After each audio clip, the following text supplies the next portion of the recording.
দুপুর 11 আর আমি হচ্ছে সকালবেলা এখানে এসেছি। যে পর্যন্ত আমার হাদি ভাইয়ের বিচার না হবে ওই পর্যন্ত আমরা এখান থেকে যাব না। আমরা এখানে অবস্থান করব। Next level, well done, side by side, free.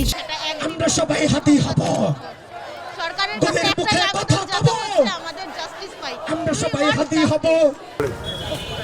আমি হচ্ছে মিরপুর 10 থেকে এসেছি এবং কালকে রাত 11:30 থেকে এখন পর্যন্ত আছি। তো ইনশাআল্লাহ দাবি আদায় করি আমরা রাজপথ ছাড়বো। মূল দাবি তো শুধু আমাদের দাবি না, পুরো বাংলাদেশেরই দাবি হচ্ছে ন্যায় বিচার। যে আসল হত্যাকারী সে ধরা পড়ুক এবং তার যেই বিচার হওয়া উচিত সেটাই। জুলাই আগস্টের পরবর্তী সময় ফ্যাসিস্ট খুনি হাসিনাকে বিদায় করার মধ্য দিয়ে আমরা বাংলাদেশে যে ইতিবাচক রাজনীতির সূচনা তৈরি করেছি এবং সেই ইতিবাচক রাজনীতির সূচনাকে নস্যাৎ করার জন্য ফ্যাসিস্ট খুনি হাসিনার রেখে যাওয়া দোসররা যেভাবে বাংলাদেশে ষড়যন্ত্র করছে এখনও চলমান।